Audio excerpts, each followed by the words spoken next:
Three men roped together on a mountain that almost nobody climbs. Two of them will not come off it alive. The third wakes up 6 hours later, hanging in the dark. His neck is broken in two places. So is his ankle. The rope above him is holding. He does not know why. The rope held because of the weight on the other end.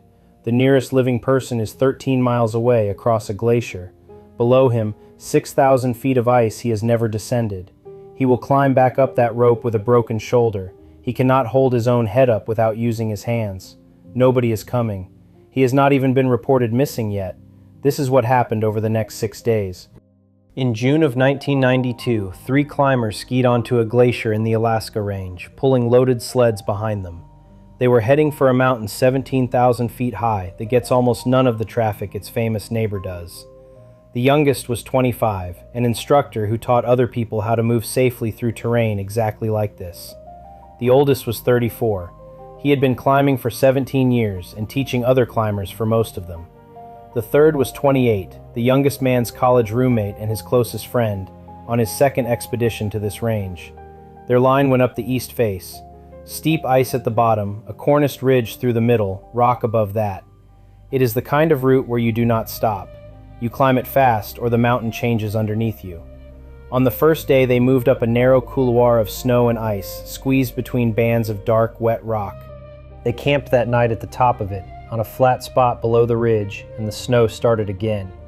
3 inches fell, then more. Weather in this range does not arrive gradually. It closes like a door behind you. The second day they could not move at all. They lay in the tent and listened to the wall above them. Late in the afternoon it cleared. And here is the decision that everything else in this story hangs from. New snow on a steep face needs time to bond. Every climber knows this. All 3 of them knew it. They also knew the weather was closing again, that they were exposed, and that the fastest way out was up. So they climbed through the night, up the corniced ridge, in the strange gray half-light that Alaska has in June. By early morning they had finished the middle third of the route. The hardest ground was behind them now.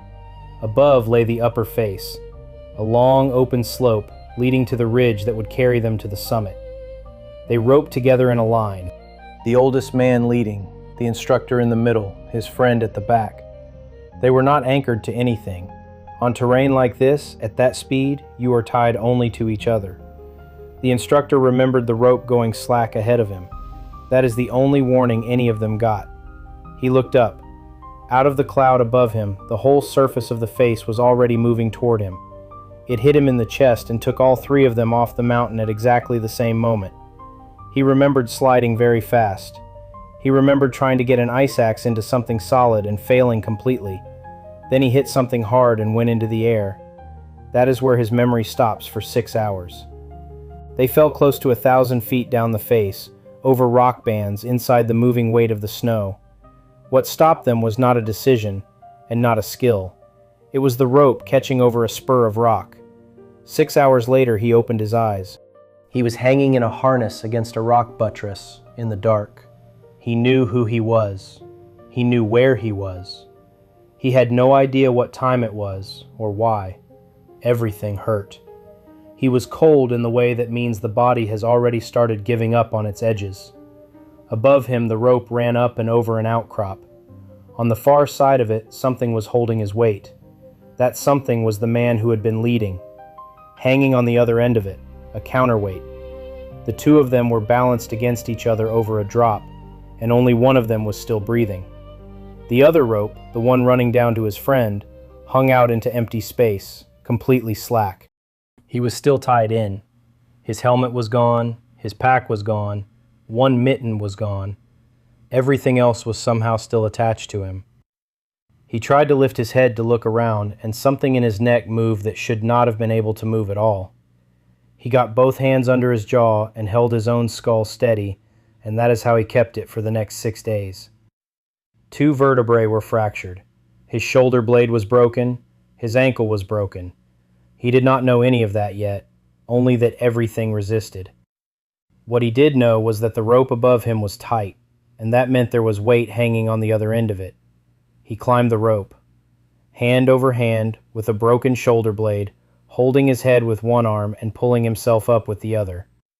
At the top of the outcrop, he found the man who had been leading, hanging in his harness, snow packed into his clothing and his hood. He cleared the man's airway with his fingers. He checked at the neck for a pulse. He waited there longer than he needed to wait. There was nothing. The fall had been close to 1,000 feet, and it had happened inside the middle of a moving mass of snow. He stayed there in the dark for a long time. Then he did the only thing that was still available to him, which was to keep moving. The second rope, the one running down to his friend at the back, went out over the edge below him and into open gray space.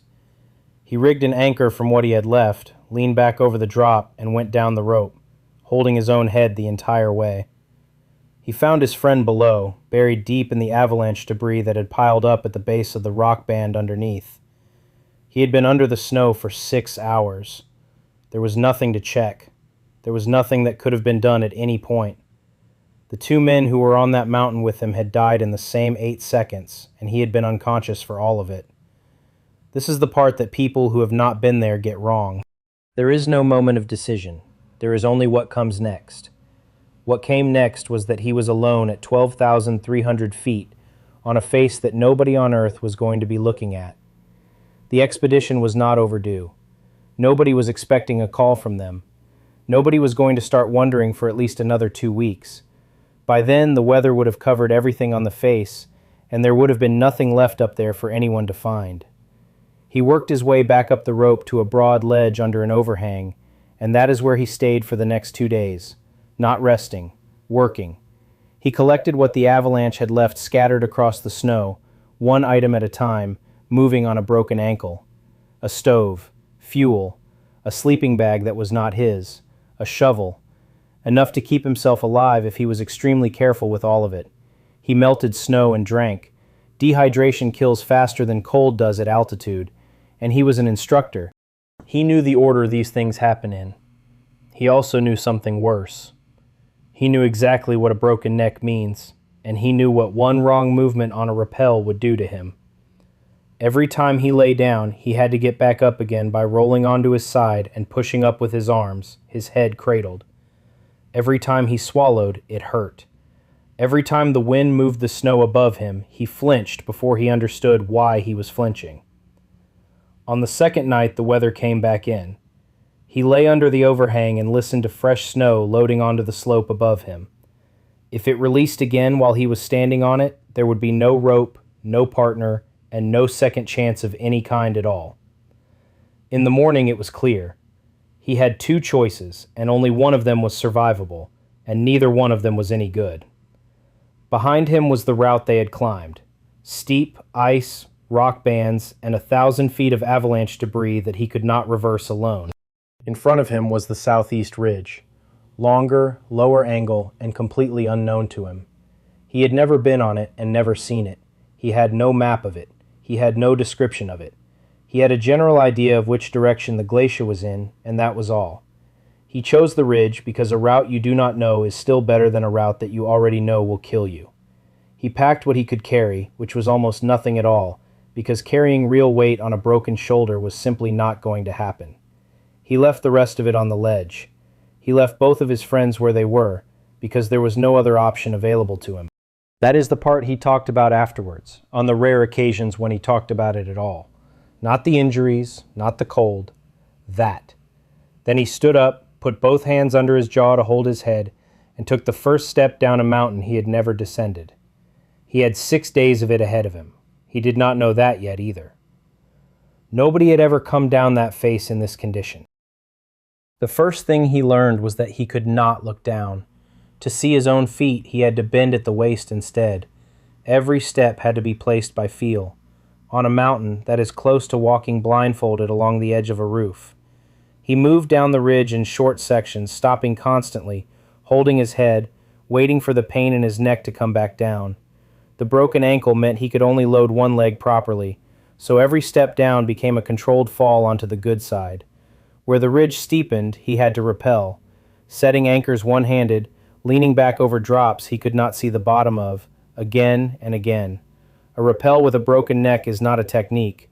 It is a negotiation with yourself about how badly you want to keep going. The first day he covered almost nothing.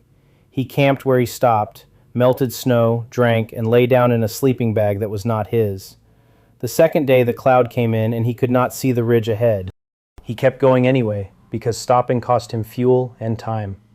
He was navigating a route he had never seen, in fog, on a mountain that gets a handful of visitors in a good year. There were no fixed ropes, no markers, no tracks from anybody else. Nothing on that ridge had any human being's mark on it at all. On the third day he came to a section he could not downclimb and could not rappel, and had to traverse sideways for hours. Somewhere in there he stopped thinking about the summit, about the accident, about his friends. He thought about the next 40 feet only. That is the thing survivors say over and over, and it is the thing that sounds like a cliché until you understand exactly why. The mountain does not care about grief. It only asks whether your foot is in the right place.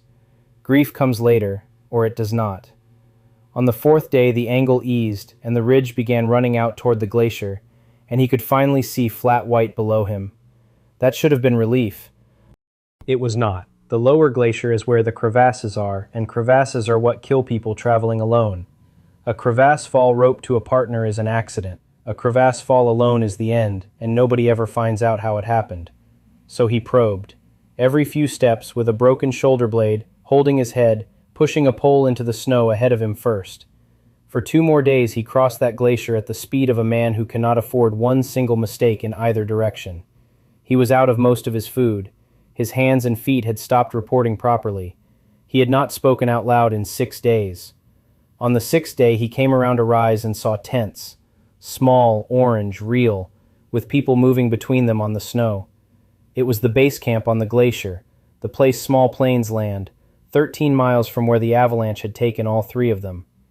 He walked in on his own legs, holding his own head, and told them what had happened in the flattest voice they had ever heard. The base camp manager said afterwards that the strangest part was not the injuries, it was how calm he was, and how precisely he described everything. He was flown out. The hospital confirmed it. 2 fractured vertebrae in his neck, a broken shoulder blade, a broken ankle. Exactly what he suspected. Doctors told him what everybody already knew. People with that injury do not walk. They certainly do not rappel down 6,000 feet of mountain. The rope catching on that spur of rock saved his life. Everything after that was his own work, and he never once described it as heroic. He said the opposite. He said it was the worst thing that ever happened to him, and that he was simply the one left over. 2 years later he moved to a small town at the foot of that same range and started a mountaineering school there, teaching climbing. He has spent the decades since teaching other people how to move through exactly the terrain that killed the 2 men he was roped to. His friend's family and his college set up a fund in his name that still pays for young climbers to go on expeditions. Every year, climbers who were not even born when it happened head into the mountains on money raised in that one man's name. He does not tell the story often. When he does, he tells it as an accident report, not as an adventure, never as a triumph. Because the honest version is not that he beat the mountain, it is that the mountain took 2, then stopped, and let one of them go. He was 25 years old at 12,000 feet with a broken neck, and the nearest person alive was 13 miles away across a glacier. He walked every one of those miles himself, holding his own head in his hands, and told almost nobody about it for a very long time. 6 days, 2 friends, 1 rope that caught on a rock. That is the whole story, and there is nothing triumphant about any of it.